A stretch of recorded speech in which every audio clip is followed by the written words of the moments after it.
সে যেতে পারে না, সেই সংখ্যাটা ছিল ওখানে 20,000-এর মতো।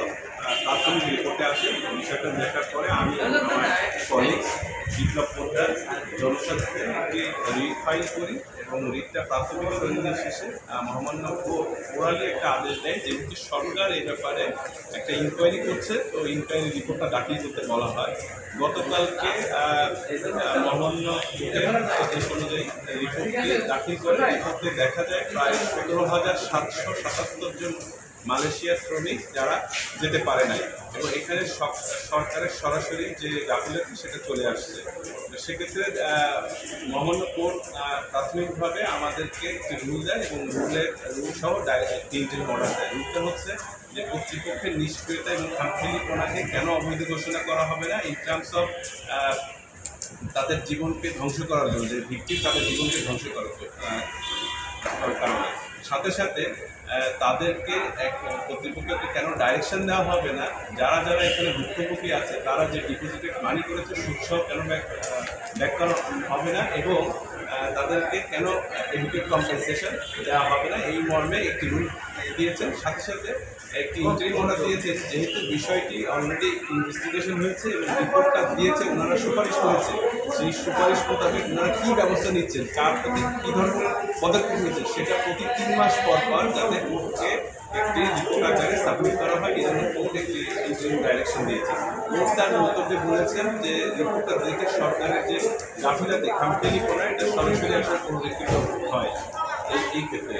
আর যারা আমরা যেসব মালয়েশিয়ার ভাইরা যারা মালয়েশিয়া যাওয়া এরা হচ্ছে আমাদের ফরেন কারেন্সি আমাদের নিয়ে আসে, তাদের জন্য স্পেশালি তারা হচ্ছে আমাদের মেরুদণ্ড বলা যায়। কারণ আমাদের দেশে এখন সবচেয়ে যে সংকটটা হচ্ছে ফরেন কারেন্সি সংকট। সেই সংকটের মূল কারণ হচ্ছে আমরা যথাযথভাবে আমাদের শ্রমিক ভাইদের প্রতি ব্যবস্থা নিতে পারছি না। কারণ কি তাদেরকে সেই দেশে সুরক্ষা দিতে ব্যর্থ হচ্ছে আমাদের ফরেন মিনিস্ট্রি অথবা আমাদের যারা এই সংশ্লিষ্ট ব্যাপারে জড়িত তারা একটা সিন্ডিকেটের মাধ্যমে বিষয়গুলো করার কারণে আমরা যেই ধরনের রেমিটেন্স হতে আর্ন করতাম সেই ধরনের রেমিটেন্স পাচ্ছি না।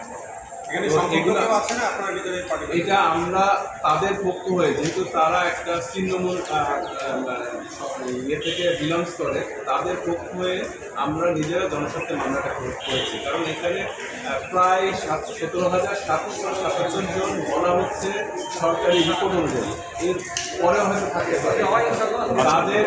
তাদের আরও একটি বিষয় বলার দরকার, সেটা হচ্ছে যে আমাদের যে সরকারি যে রেট অর্থাৎ মালয়েশিয়া যাওয়ার যে রেট সেখানে এই রিপোর্টে দেখা যায় প্রায় 78,000 টাকা দিচ্ছে, কিন্তু এক একজন ভুক্তভোগী পার্শ্ব আপনাদের সংবাদপত্রের মাধ্যমে আমরা যেটা দেখেছি প্রায় 4 থেকে 6 লাখ 8 লাখ 10 লাখ টাকা, এবং তারা টাকাটা জোগাড় করেছে, কেউ জমি বিক্রি করেছে, কেউ লোন করে নিয়ে এসেছে এবং তাদের জীবনটা পুরো ধ্বংসের দ্বার প্রান্তে।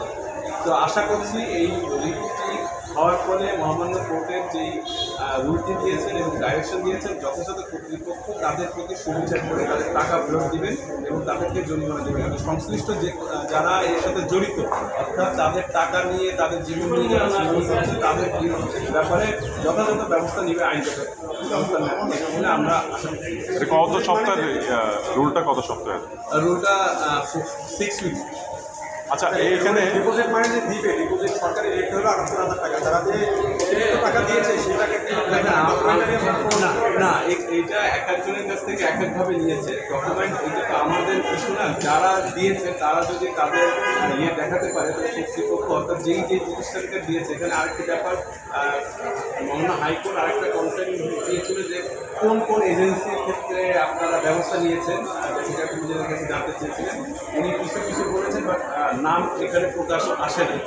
তো এইগুলা যখন 3 মাস পরে রিপোর্ট দিবে যেই যেই প্রতিষ্ঠান এর সাথে জড়িত, যেই প্রতিষ্ঠান এগুলা নিয়ে কাজ করেছে তাদের যদি কোনো অবহেলা হয়ে থাকে অথবা তারা যদি টাকা আত্মসংগ্রহ করে কাজ করে থাকে তাদের প্রতি যথাযথ ব্যবস্থা নেবেন। এবং আমি এবং আমার ব্রাদার আমরা প্রতিজ্ঞাবদ্ধ মানুষের জন্য যে আমরা এই জিনিসের শেষ দেখব।